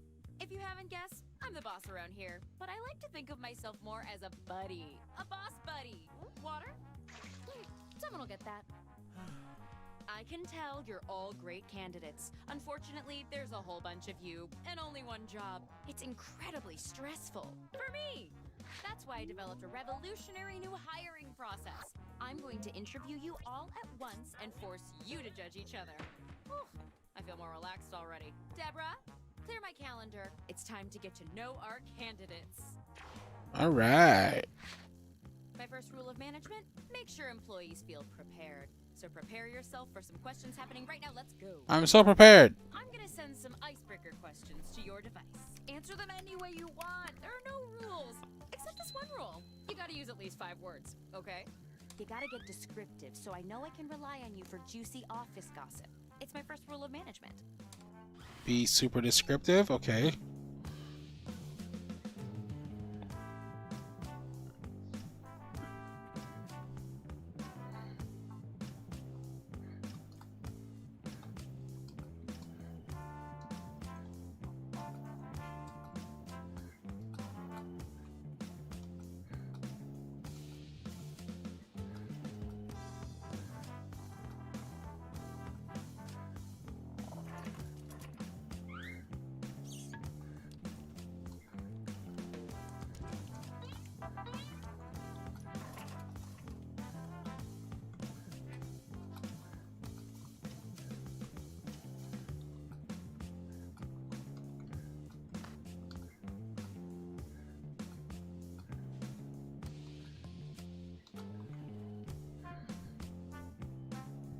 Boom. Oh, whoa, there's more? Okay. Should be halfway done now, okay?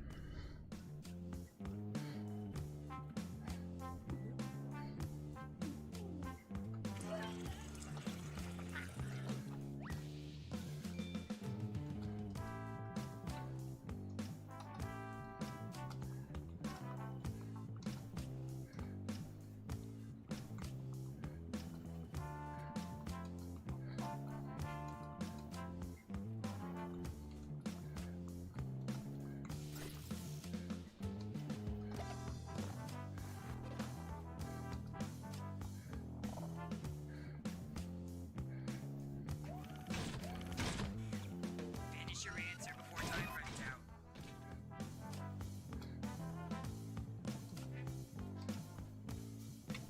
Oh no, the water is rising. I had to do a third one?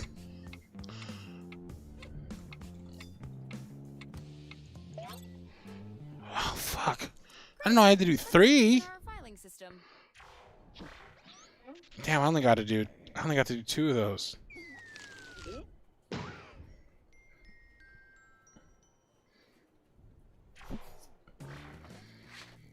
Now that we're all friends, I'm sending my first incisive interview questions to your device.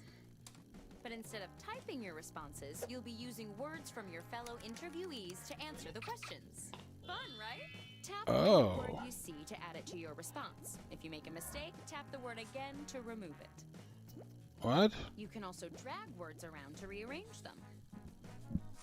Can't find the right words for what you want to say? Then say something different, pal, because that's all you're getting. The first rule of management is limitations foster creativity. Baby, baby, baby, baby.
I have to do 3 of these as well? Jesus.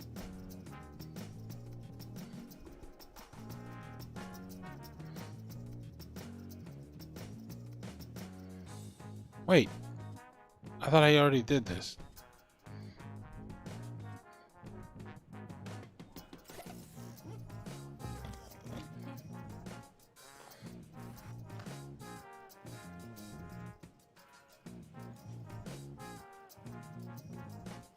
Hey, you're almost out of time.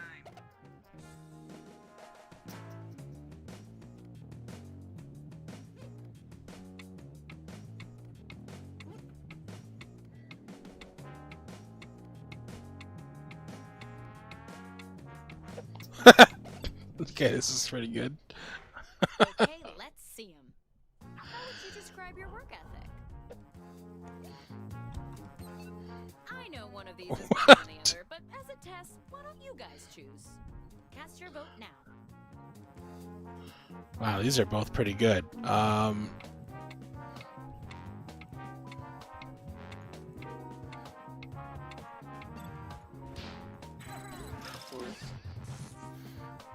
Oh, right down the middle. Okay, this is kind of like all these games basically, where you type in something and then people vote on which one's funnier. You'll notice our esteemed board members in the audience. Oh. Oh my.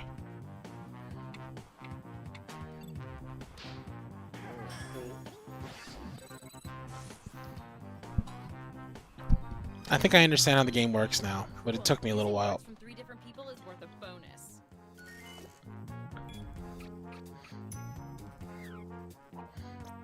How would you manage employees without talking down to them?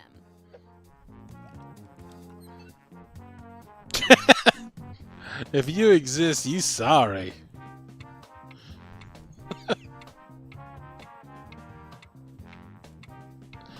Okay, this I understand this game now. I can see how it's super funnies.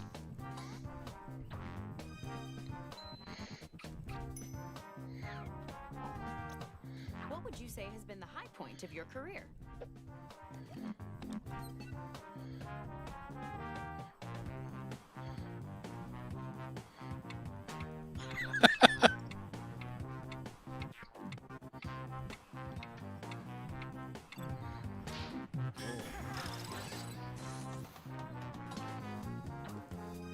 Just barely.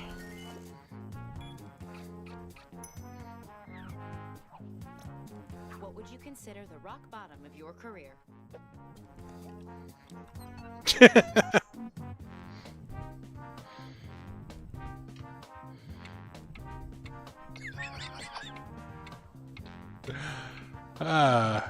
It's pretty good.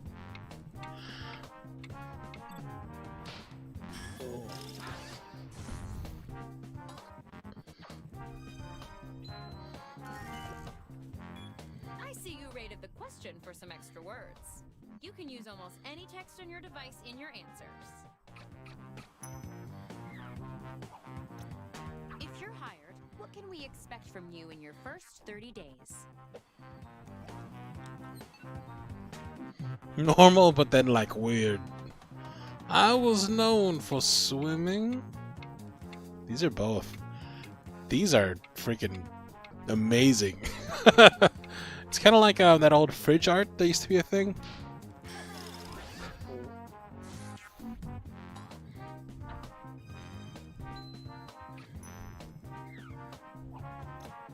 What's a time you disagreed with the decision that was made at work?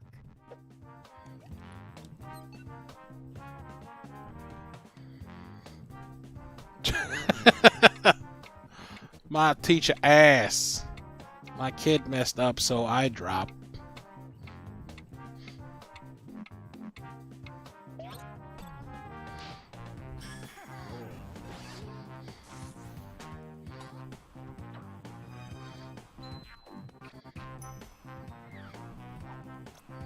How much can you lift?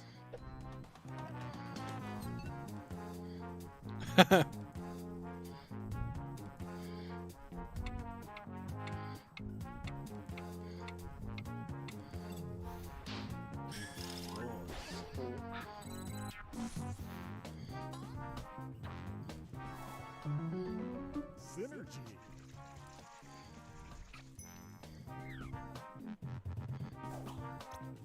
How do you know you're too sick to come into work?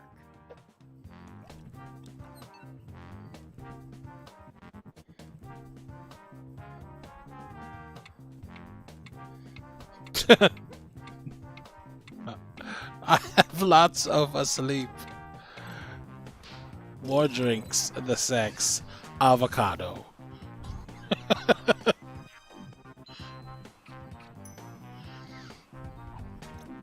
What's a weakness of yours that could be seen as a strength?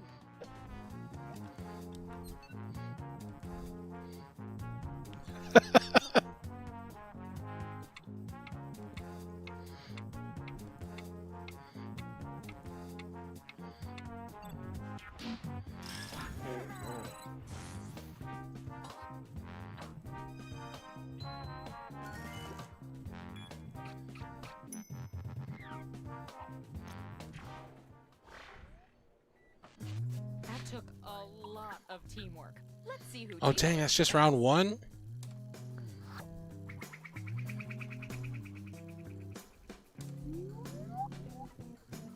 Good effort, everyone. Let's regroup with some more icebreakers. Alright. Okay, you know the routine. Write whatever you want and don't be afraid to get descriptive. Paint me a word picture, dang it.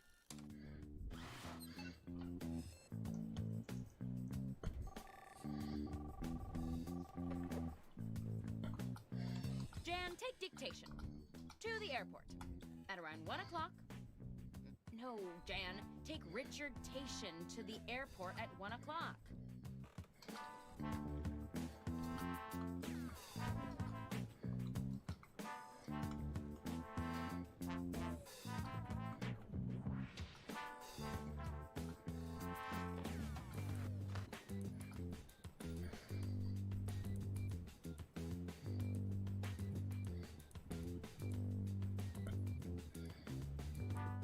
You are about halfway through the timer.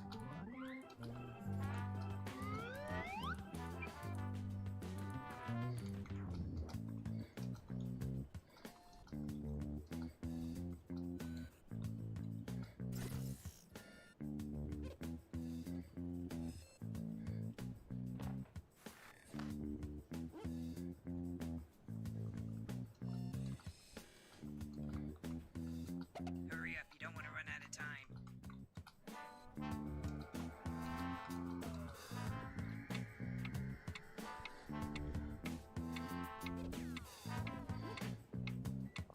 Oof. Okay. Jeez. I like what I'm seeing. Round 2 of questioning. This time, I want to know how you would handle some tough workplace scenarios. Remember, you can use any word you see on your device in your answer. Try grabbing a word from the question itself. It's almost like you're using my own words against me. Just like Linda. Linda.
Huh. Here we go. Huh. A client Let's is see. not satisfied with their service and is becoming irate. How do you respond? Go ahead and vote already.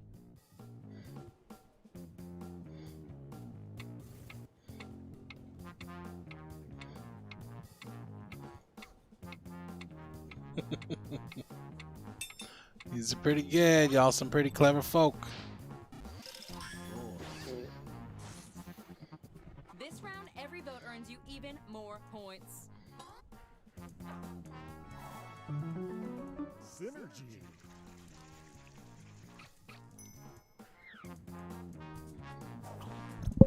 You're on a 72-hour business trip with your chattiest coworker. How do you keep yourself sane?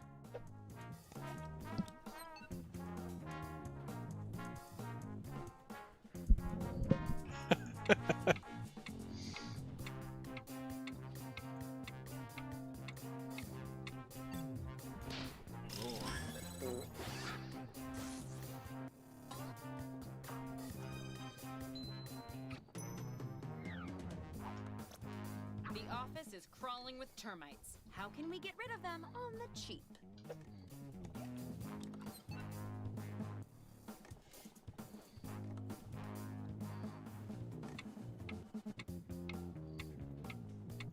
I mean, you know, it's simple, but it works. It's simple, but it's sweet.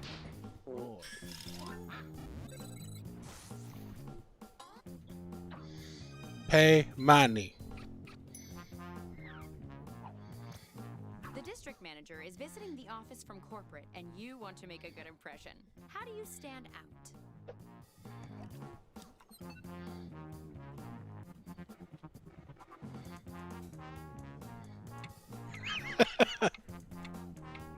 These are both pretty good.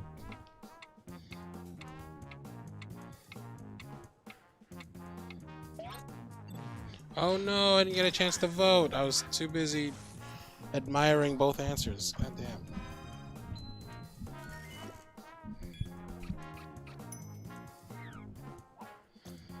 It's Halloween! What costume are you wearing into the office?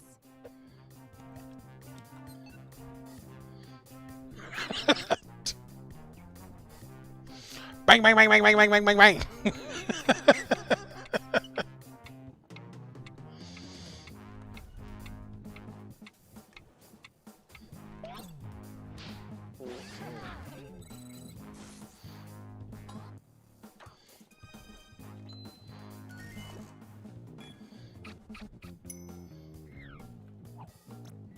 A natural disaster has struck and emergency services can't reach the office. How do you respond?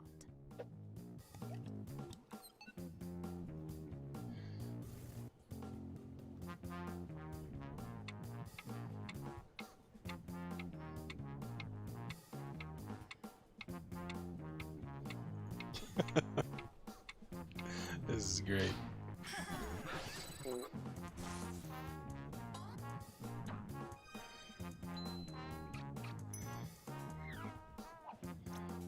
You spilled your lasagna all over the office's freshly installed carpeting. What's your next step?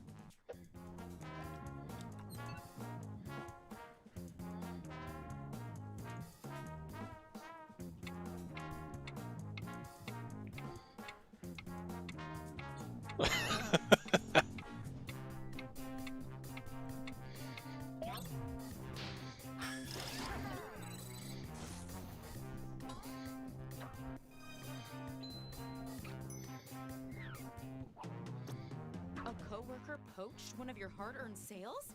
How do you respond?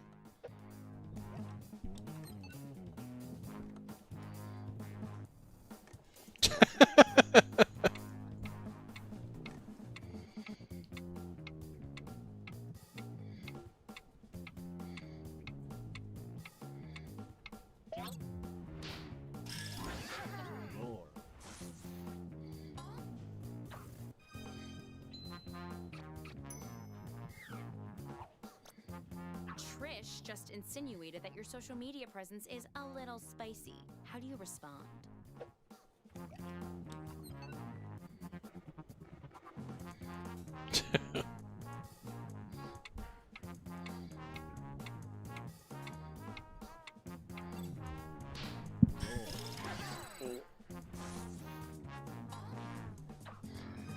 What up, Trish?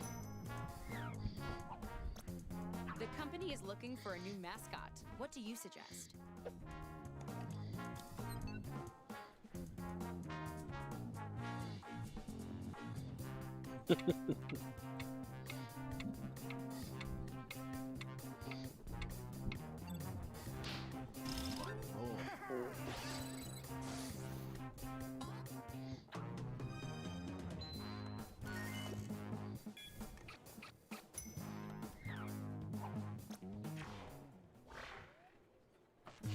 That was a truly brilliant display. Let's see who's my current favorite.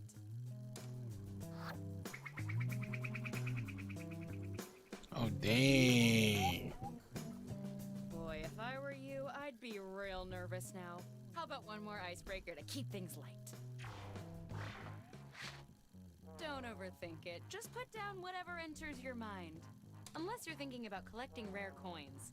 I've been told to stop talking about coins at work. I love coins.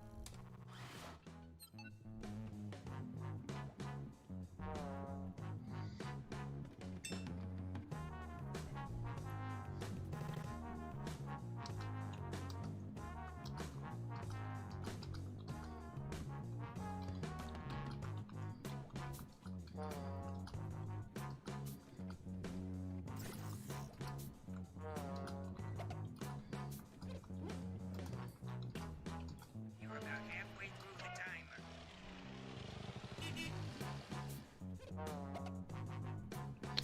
Well, that's it? Just the one? Okay. That's fair.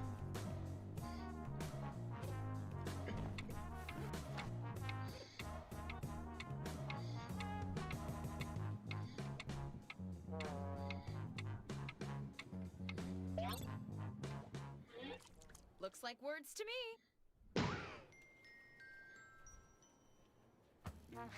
Okay, it's the final round, and it appears we're missing something.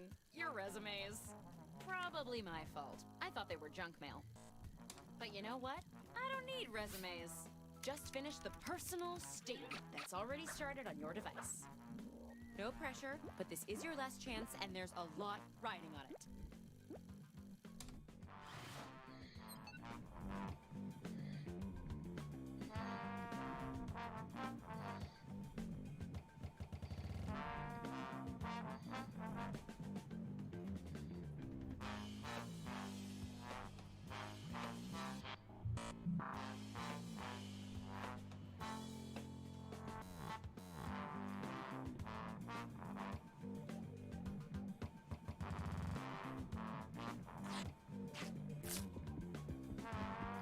Oh, the thing at the bottom, I see.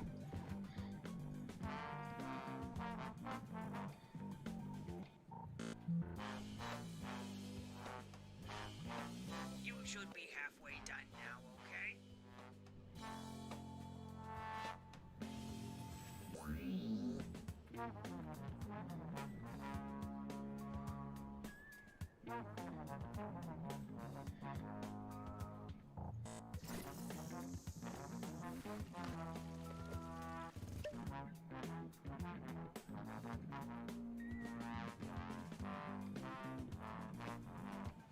You should hurry. Time's running out. Ooh, ooh, ooh, ooh, ooh, ooh.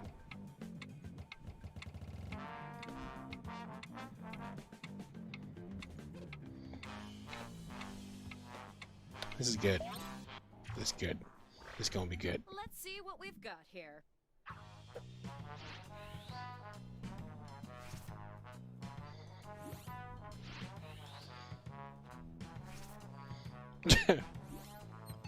Choose your favorite now.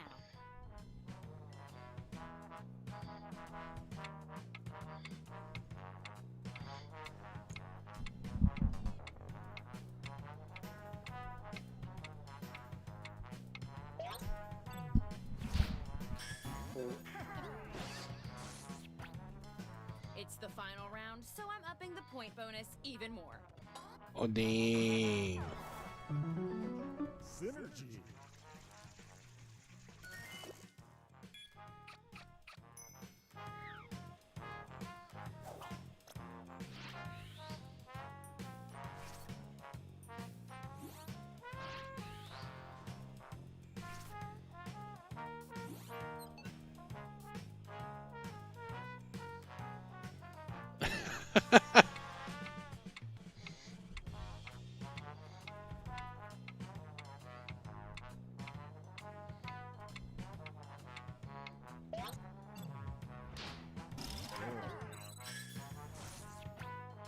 I said it.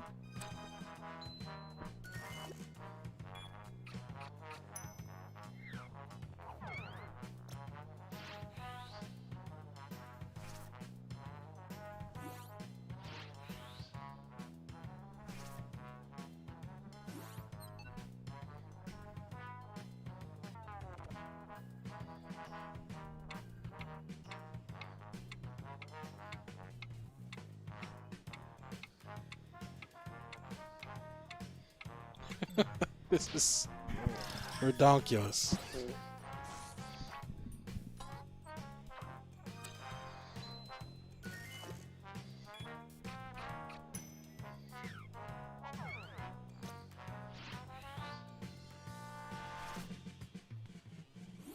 I fear pooping.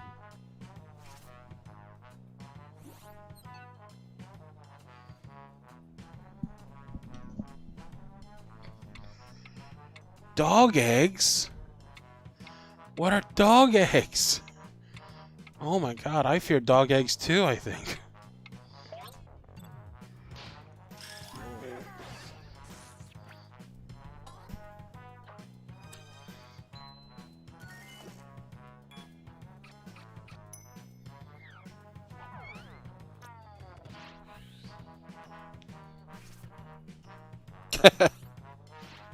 Too real.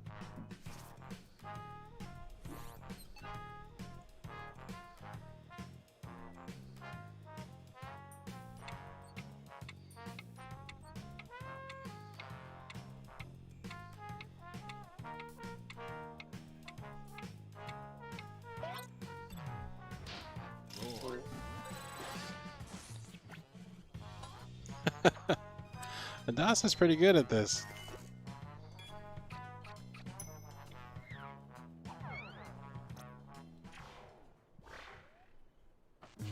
Hey, we're done. This is my favorite part of being a manager, other than being in charge all the time.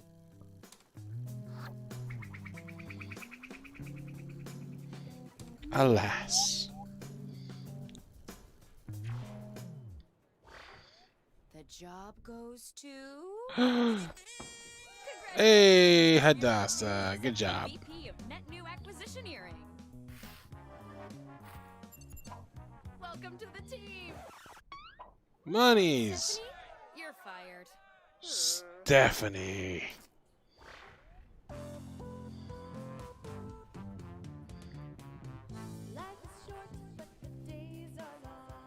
Oh, nice. Got a song and everything.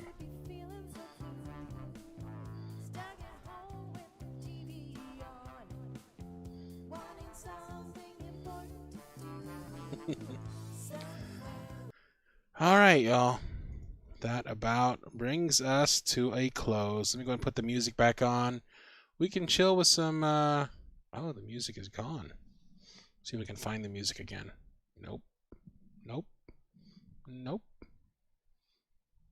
Nope. Oh, well.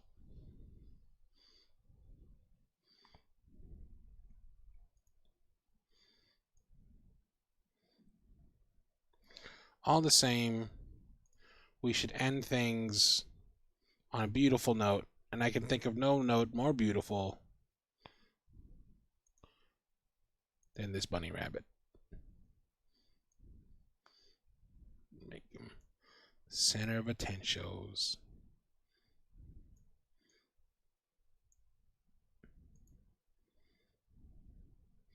Good morning, Darna. Yeah, you're just a little bit late. Let's see if we got any last minute questions that got sent in.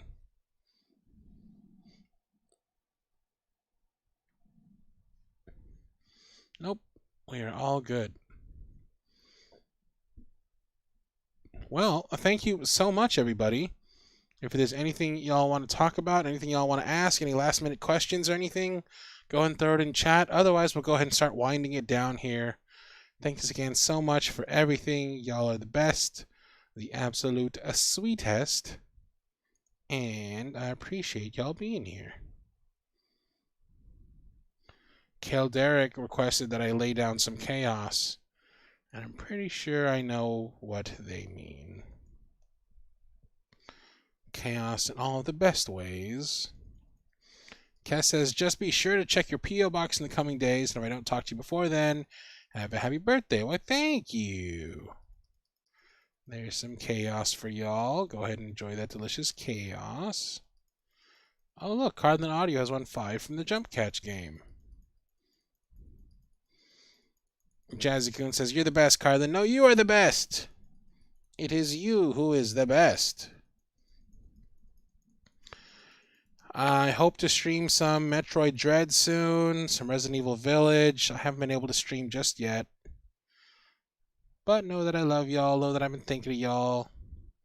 Know that my chaotic heart earns evermore for you. You're the best. Thank you so much for everything. Expect some. Keep an eye on social media. We got some big changes coming around the time of my birthday. I'm hoping y'all will like. I'm hoping y'all will. I have basically a request of you, and I'm hoping you'll be able to grant me that request. It is a heavy one, but a simple one, I promise. All right. I love y'all. Take it easy. Have a great rest of your weekend. I'm going to go take a nap. I recommend y'all do the same. See you later. Bye.